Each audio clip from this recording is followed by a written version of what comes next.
That dunk notwithstanding, I've now moved from skeptical about Kawhi Leonard's load management to concerned about what's going on with Kawhi Leonard. He hadn't played in a week, and by the fourth quarter of this game, despite having only played 22 minutes up to that point, looked totally out of gas. Something is wrong with Kawhi, and if he doesn't get right, the Clippers have no chance to be anything other than, they're a pretty good team in the Western Conference.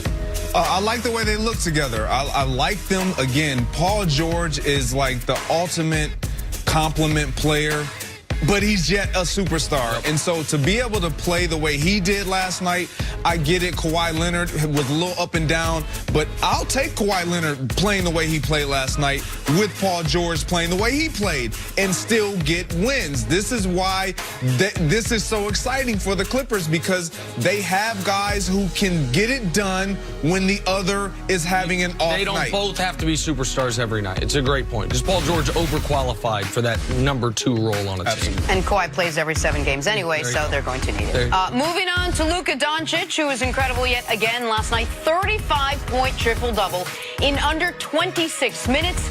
How about this? He scored 33 of those points in the first half. He now has 7 triple-doubles in 14 games this year. Nick, what's the ceiling for Luka?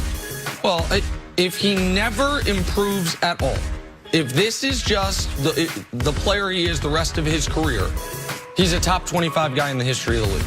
That is the trajectory on which he is on without improvement. With improvement, the ceiling, I don't know, 3 MVPs, a couple championships at least. We have not seen a player, this is not hyperbole, a prep player come into the league this ready and polished since LeBron James. And one kid's from Akron, this kid's from Slovenia. Their games are shockingly similar. Luka is all the hype was not only right, maybe even understated how great he was going to be. Could become the greatest foreign-born player ever, a title currently held by Hakeem Olajuwon with Dirk right on his heels. Luka is flat out that dude. Like when I watch him play, he, in my opinion, and this is mine, he's the most exciting offensive player in the NBA right now. Because I don't know what I'm going to get, but I know I'm going to get something special. And so when I look at what can't he do? He can get to the rack. He can defend when he needs to. He's long. He can shoot. And he's a killer. And he has the killer mentality. What more can you ask for your star, from your star? Like, that's exciting. And he's playing and living up to all the hype. Jenna, LeBron James was the best player in the league by year 3. Luka Doncic could be that next year. I'm not saying he will be that. Luka Doncic could be the best player in basketball by the middle of next season. That is on the board. All right, guys, we saved the biggest NBA news for right now on the show. Ben Simmons, wait for it, hit a three-pointer.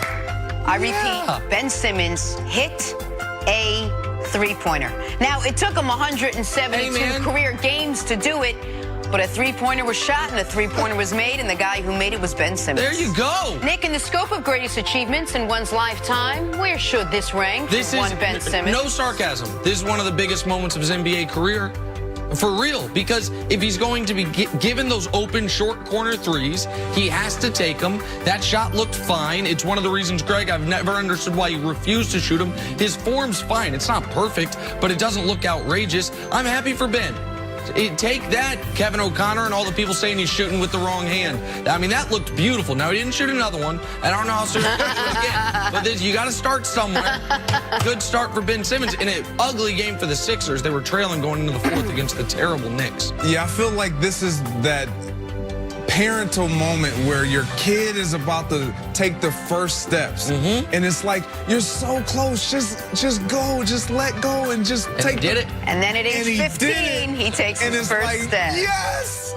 Now just keep going. Keep doing it. Like, if he was playing pickup basketball, he wouldn't hesitate. He would take this shot all the time. We saw him, on social posting all these shots and from behind the arc. So he has it in him. He just has to do it more often. And he hit a 15-footer last night. There you go, Ben. Evolve your game. It's taken a couple more years than it should have. Evolve your game. All right. Finally, Thursday Night Football serving up a feast tonight on Fox. Texans and Colts, the two teams sit tied atop the AFC South at 6-4. A win could mean the division. A loss could mean the season. Nick, who's got the edge in this matchup? Well, the Did numbers, I put too much drama on it? I felt like it was appropriate. No, dramatic. listen, this game, of all the games this weekend, there are higher profile games this weekend, obviously, but none of the games this weekend have a bigger impact on this year's playoff picture than this one.